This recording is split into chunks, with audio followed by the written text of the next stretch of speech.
red. Exacto. Yeah. Hi, I'm calling the it'll be- committee. it's The not that committee is hot. now Yeah, called to that's what order. the guy- Thank you.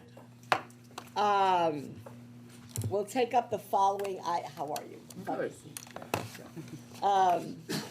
We'll take up the following items for approval. Item 1A is the approval of the minutes for January 22nd, 2024.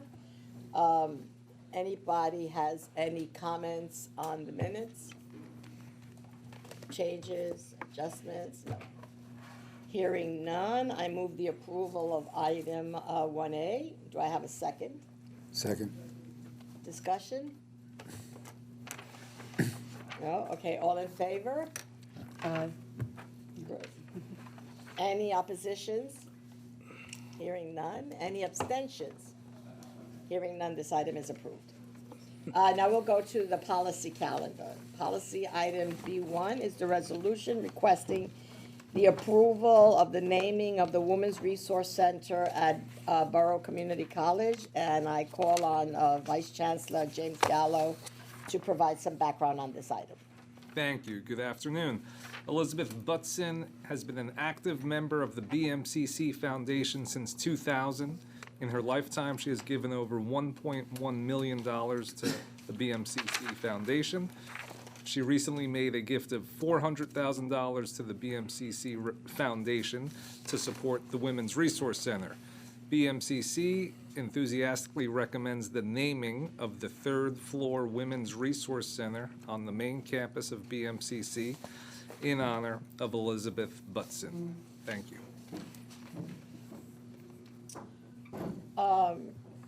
I will now bring this for vote. Do I, a motion, do I have a second? I move this. Good, Ken.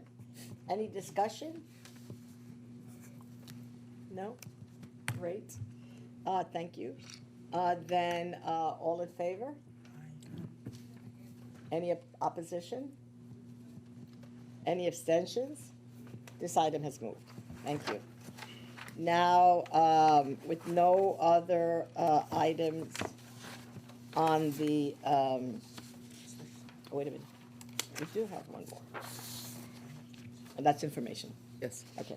That's right. With no other items on the policy calendar, I move for the information items on the agenda. But I'm going to start with Sandra Wilkins, Vice Chair, and of the Advancement Committee also. Thank you, and it's good to see everyone here.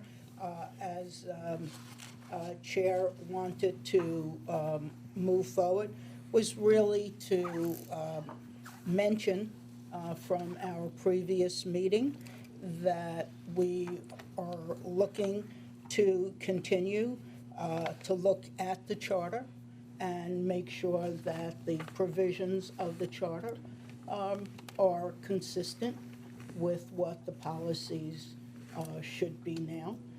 Once that has been reviewed, we look forward to having that information to be provided at the committee. The only thing I would add is that we're working with the Office of the General Counsel to look at all of the information that we got last year from the Senior Vice Chancellor, Glenda Grace, and looking for that. Jane and the General Counsel are looking at that and looking at where we are missions, where we should have improvements, and, you know, following it through so that everybody could be informed and as we go forward. All right? Thank you, thank you. I call on Senior Vice Chancellor for Institutional Affairs, Strategic Advancement, and Special Counsel Glenda Grace to provide a report on the national group with CUNY on federal earmarks. Thank you. Good afternoon, everybody. Oh, great. So we have been working with the national group in DC on earmarks. And this presentation just explains what they've been doing, how they've been helping us out, what kind of progress we've been making. Basically, just a refresher on earmarks. Earmarks are a way for Congress members and senators to target discretionary federal funds for important projects in their district. They were discontinued for a decade because of claims of misuse and abuse, and they returned early in 2021. And upon their return, safeguards were put in place so that there was more transparency with the process. What we've done is we've worked with the national group in DC to work on earmarks and to make sure that we're getting the most out of the process. We first worked with them. Well, who are they? This is just something from their website. Basically, they're a premier lobbying firm. They have worked with a number of educational institutions, getting millions of dollars for graduate and undergraduate level research. They've actually worked a lot with a number of institutions in New York State, especially Rochester Institute of Technology. They've been working with them for over 20 years. They devise comprehensive winning strategies that help their clients get significant federal funding, and they assist in establishing long-term research partnerships with federal agencies like the Department of Defense, Energy, Agriculture, NSF, and NASA in order to provide other ways for institutions to get funding. We first worked with them when earmarks were brought back, and we were able to work with them on a short-term basis for about 6 months to make sure that we were able to get earmarks in because they hadn't been done for 10 years. And then we went through a procurement process to see who was the best lobbying firm who could do the work. And after that procurement process, TNG was actually engaged. I think Derek was on that committee. And what do they do for us? What have they done for us? They obviously assist us in the earmarks, as I've said, working with campuses, putting together the request for 1 year of discretionary federal funding. They also help us identify federal opportunities that CUNY might be able to take advantage of. And it's something that CUNY as a system might be able to take advantage of, but it's something a university, one of our colleges might be able to take advantage of. They also give us advice every now and again when we get asked about pending federal legislation. So they can tell us where the legislation is, they can give us some sense of what's going on around the legislation and just give us advice about how we might be able to move forward on certain things. And they also are able to keep our request front and center in front of different Congress members and their offices. Just so you know, Vernita Chambers, who from my office has really been instrumental in this effort. And what happens is that we're setting up meetings with colleges, also different groups of scholars across CUNY. So we have the climate change group. We also have people working on artificial intelligence. We're trying to figure out how we can make sure that there's cross-cutting work across CUNY that's getting funded by federal institutions. Also have worked with central office, with the COO Hector Batista, and also the University Associate Provost Lauren Anderson to set up possible ideas for earmarks. The great thing about this is that it's not just my office working with TNG. More importantly, the Office of Research is also working with TNG. So what happens is when we ask for earmarks, we put out a call, and what you hear from campuses is their organic ideas of what they want to do. It's not like we're saying you need to do this. It's ideas that are bubbling up organically on campuses. And so what's helpful is the Office of Research regularly attends the meetings, and that includes our our Associate Vice Chancellor and University Vice Provost of Research, Rose Wesson. We also have a new Director of Research and Innovation, Alan Shee, and also Director of Grants and Research Programs, Effie McLaughlin. And that actually helps them get an idea of what's out there, what's on campuses, and also what's going on in DC. So that should expand our range of where we get funding from. Again, the Office of Research, again, gets to hear directly from campuses about the strengths and interests, and they also are able to kind of look at the university across the board. So if we have 4 earmarks on artificial intelligence, that's helpful for them to know if they're putting together a group to work on artificial intelligence, what's going on the campuses. They also, the Office of Research can serve as liaisons and subject matter experts when we're dealing with federal agencies, specifically when we're asking for funding. As I mentioned, there were some complications that made the earmarks go away in 2011. And again, in the past, the first time when it was reinstated, senators and Congress members were able to submit earmarks in a number of categories. But one thing changed last year is the House banned earmarks from labor, HHS, education, finance services, and defense bills, and put restrictions on community project funding. So when we were in DC last year, one of the things that people kept saying is museums can't be funded by earmarks anymore. And so it narrowed the category of earmarks. And also they narrowed the amount that was allowed. So in fiscal 2023, the House Omnibus Bill included about 15.3 billion in earmarks. And in FY 2024, which still hasn't been decided yet, it knocked it down in half, making 7.4 billion available. And we're obviously still waiting for the cap to be announced for the ones that are being submitted now. So what is the practical effect is basically what we've been doing is we've been submitting all of the earmarks to both Senators Gillibrand and Schumer. And then in certain instances, we submit them to the Congress members. So practically, what happens is as soon as the portal opens from Schumer and Gillibrand, we have all of our folks start to submit earmarks to both of them. This year, the portal was open, I think, about 2 or 3 weeks ago, and actually, they were supposed to close March 13th, but they've extended it to April 5th. And then what will happen is that there'll be certain, they will decide what earmarks are going to be allowed to be submitted by the Congress members, and they think they're going to give them about a week or so, or maybe 2 weeks to get the earmarks in. So our folks will already have submitted them to the senators, and then as soon as the portal opens, we'll tell them who can submit what to whom.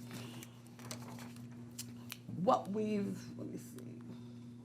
Right. So right now we're in the process of submitting earmarks for 2025. Let me just talk a little bit about what our success has been. I guess we don't quite know what the success is yet. But in FY 2023, we had 13 requests that were awarded where we received about 11.5 million, just under $11.5 million. This year, we're still waiting to hear from the earmarks. They haven't quite decided yet. But we put in 42 submissions. The requested total was 85 million. There are 11 earmarks that have made it past congressional committee and conference of about 15 million, telling us. We've been able to track about 6, and we'll go through that in a little, 5 that we know are still moving along. We'll be getting more information about the other 6, and there'll be more detail about that just to follow. We're in the process right now of having campuses submit, and so far to 28, this is from about a week ago, there are now about 31 earmarks that have been submitted. And again, as I said, the time for the deadline has been extended. For this year, about 14 programs that benefit students or the community, 4 workforce development training programs, skill-based training, 5 upgrade and renovations, so labs, lab upgrades, and 1 research program, obviously based on research. Who's submitting? 2 from central office, about now 27 from campuses, and 1 from the Advanced Research Center. Just more detail. These are the requests that were actually funded. You see a wide range that were funded in FY23. The Dominican Institutes received funding, York for geology. You see a wide range of funding. Go, but as I said, it's about just over 11.4 million.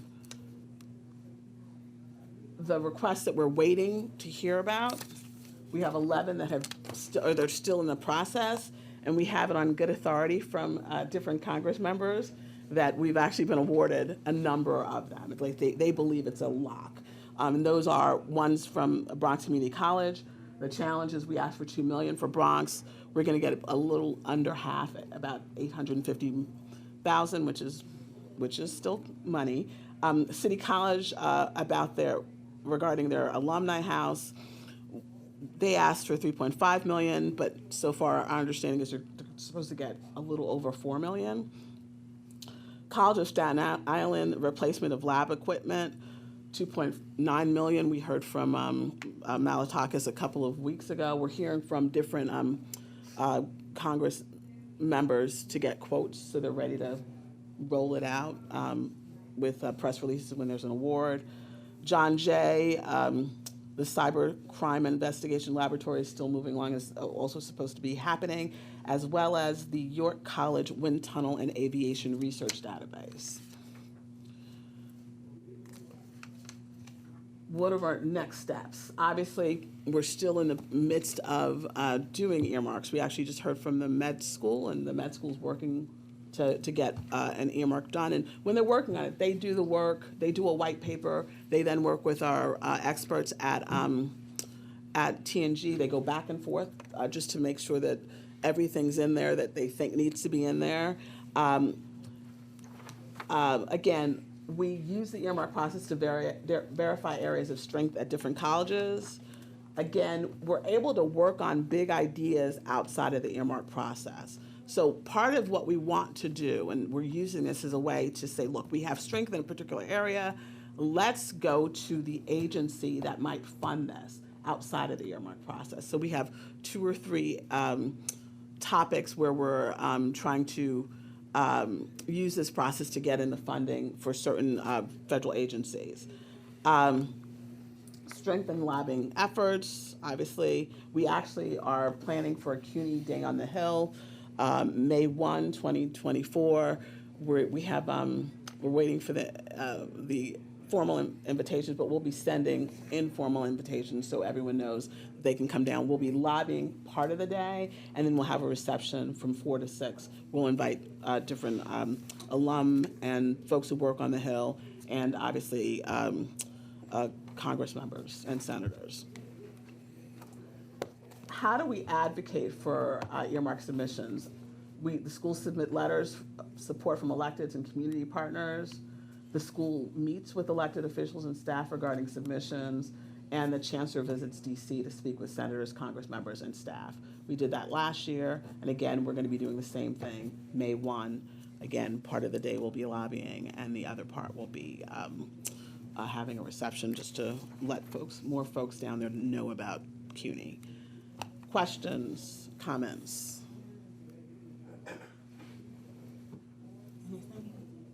I was gonna ask, are these one-year grants, multiple-year grants? 1 year.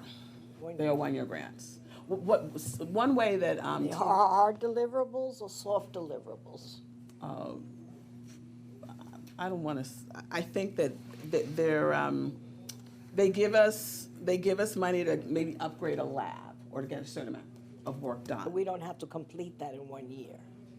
I mean, they want us to spend it down in 1 year, so that's why it's $2 million and less. So that's part of when we're talking to when TNG is working with the schools to make sure that we're not ending up with excess at the end. So we want to make sure that they're projects that can get done in a year. So, for example, a project for the ask for workforce development at CUNY is to have a database, to set up a database to make sure that we're able to keep track of different opportunities. So it has to be done within a year. Who does the vetting here? Like, let's say we want to submit 30 projects, right? Myself and the research and the Office of Research. And we've gone back and forth, like, do we submit a lot? Do we submit a little?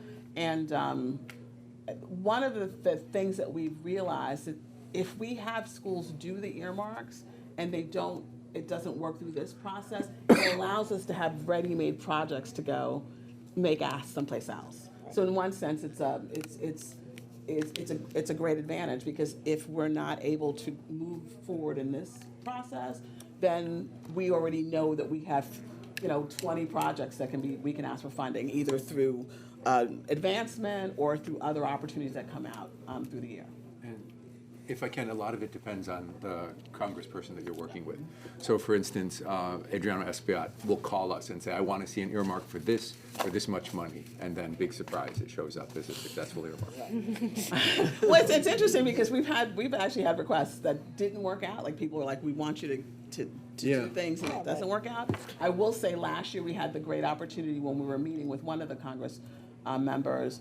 We had submitted an idea, one of the schools had submitted an idea, and the Congress member did not like the idea, and they told us. And then we were able to submit for something else, and it's one of those things that we know has moved forward, and it's gonna be funded.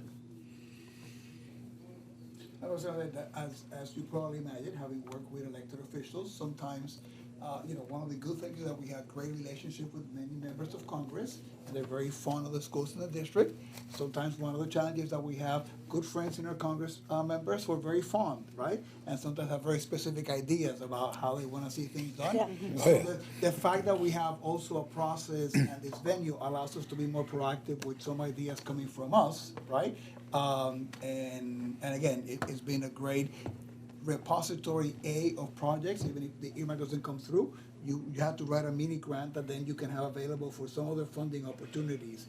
And then the other part, which is a bit more long-term, is with the presence of the national group, like Glenda said, is the relationship building in the agencies. Some of them know us because our researchers have some grants, but they might be more familiar with the campuses. So the CUNY brand, I think, is growing as a result of the exercise. Madam Chair, one of the things, it's anecdotal, but it's not, when I served on the committee with Glenda, it's funny as you grow old. I Be careful, recognize- don't say any Yeah, age exactly. statement. I have Commissioners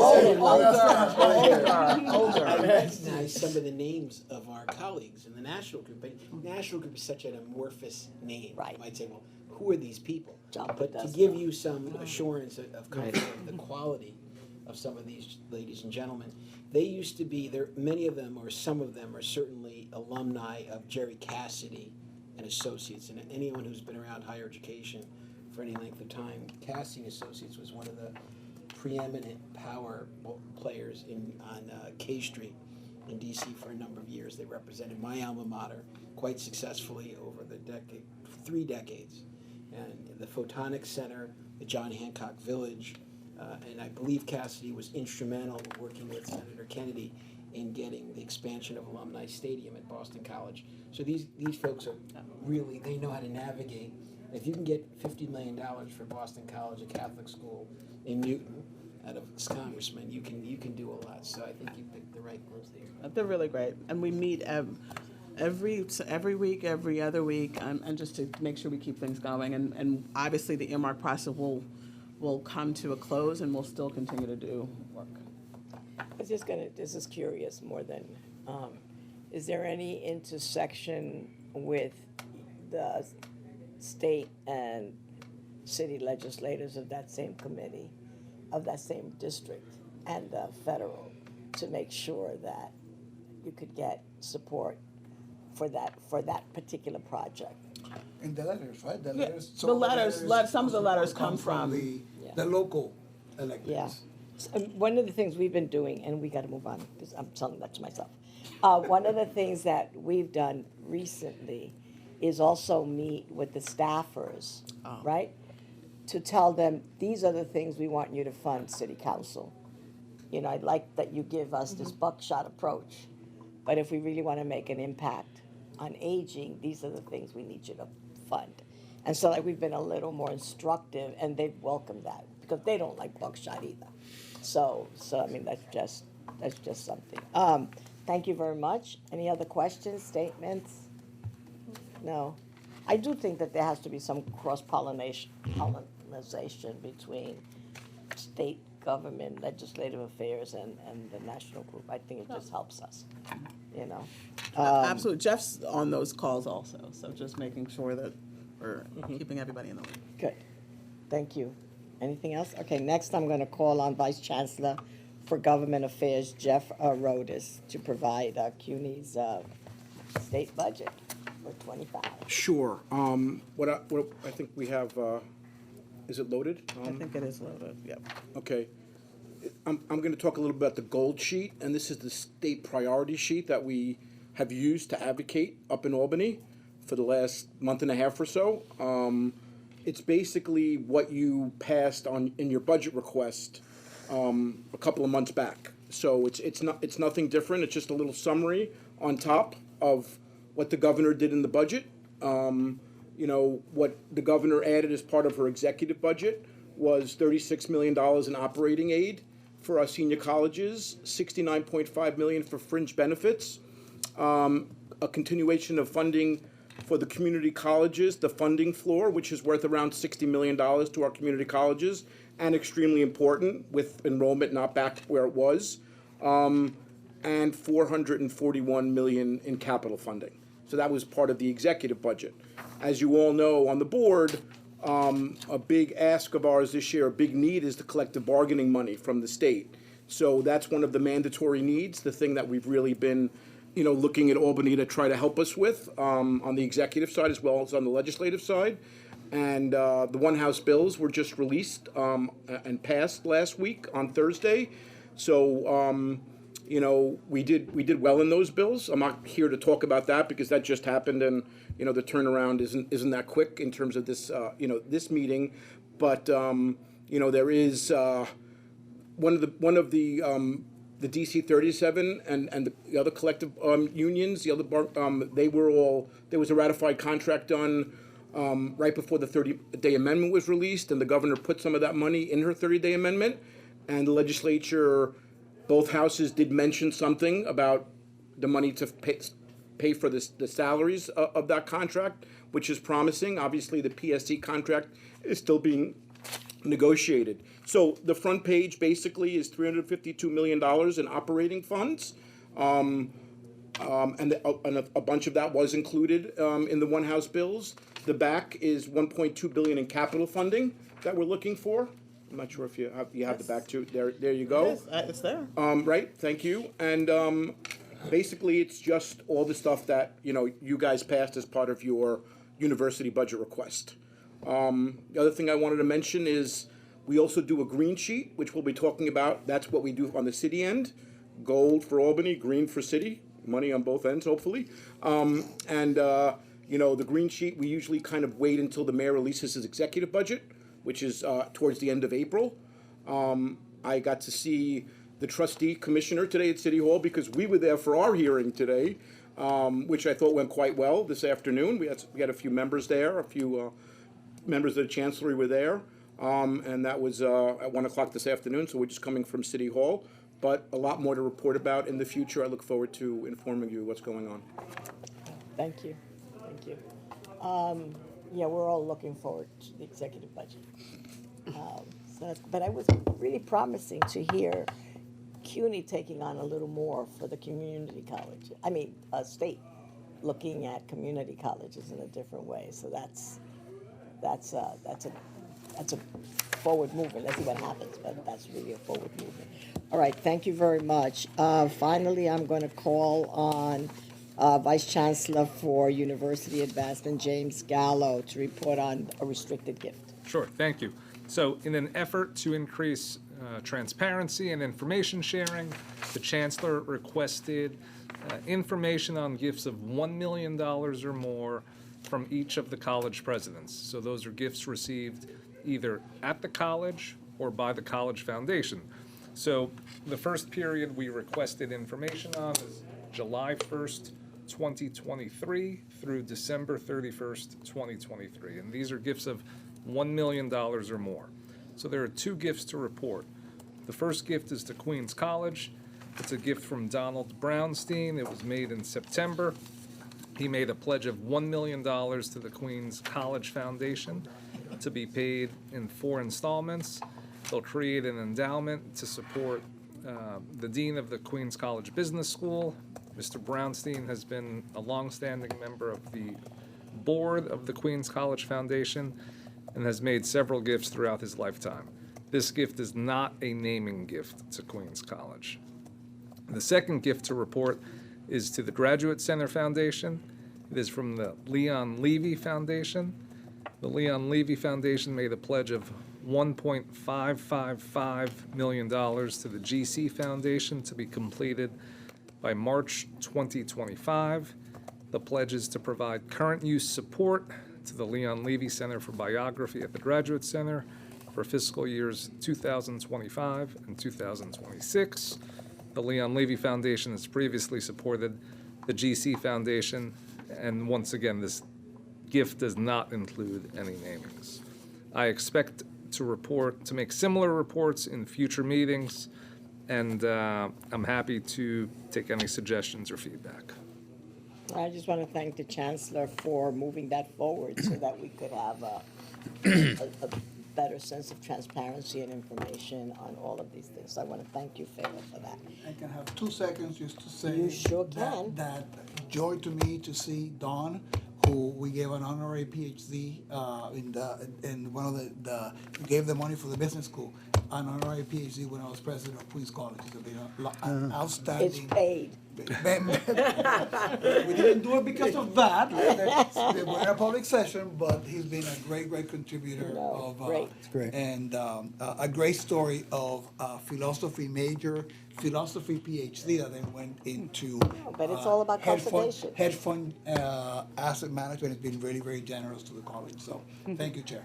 Thank you. You're welcome. You're welcome.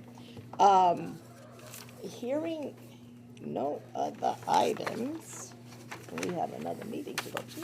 Hearing no other items, is there any questions, statements before we close from anyone on the committee? No? All right. Hearing no items, I move to adjourn this meeting. Thank you all very much. And just,